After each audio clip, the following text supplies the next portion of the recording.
औज़ुबिल्लाहिमिनश्शैतानिर्रजीम बिस्मिल्लाहिर्रहमानिर्रहीम। अस्सलाम वालेकुम मोहतरम नाज़रीन, उम्मीद है आप सब खैरियत से होंगे, जहाँ भी रहे खुश रहे और हमेशा हंसते मुस्कुराते रहें।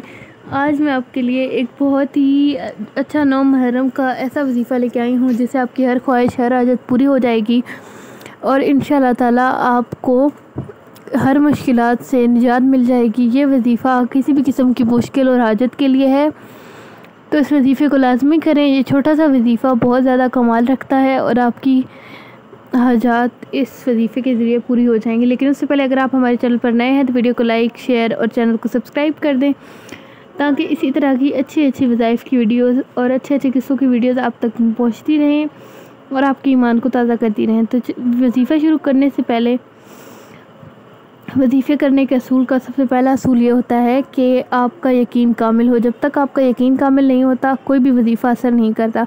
तो हमेशा वजीफ़ा करने से पहले अपने यकीन को कामिल रखें, अल्लाह ताला पर भरोसा रखें कि वजीफ़ा ज़रूर असर करेगा।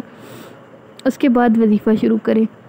वजीफ़ा बहुत ही छोटा सा है, तो वजीफ़ा ये है कि ये वजीफ़ा कभी भी आप कर सकते हैं मुहर्रम के बगैर भी, लेकिन मुहर्रम में चूँकि इसकी फ़ज़ाइल ज़्यादा होते हैं तो कोशिश करें कि आप ये वजीफ़ा मुहर्रम में करें और मुहर्रम के किसी भी दिन।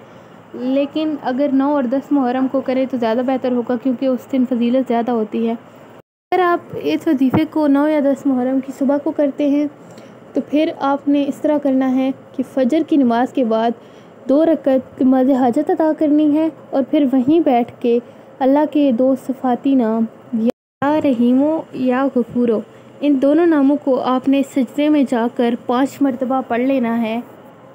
वजीफ़ा मुकम्मल होने के बाद अपनी जायज़ हाजत के लिए आप दुआ कर लें और इंशाल्लाह आपकी हर दुआ कबूल हो जाएगी। अगर आज की वीडियो अच्छी लगी है तो वीडियो को लाइक शेयर और चैनल को सब्सक्राइब कर दें। मिलते हैं अगली वीडियो में, तब तक के लिए अल्लाह हाफ़िज़।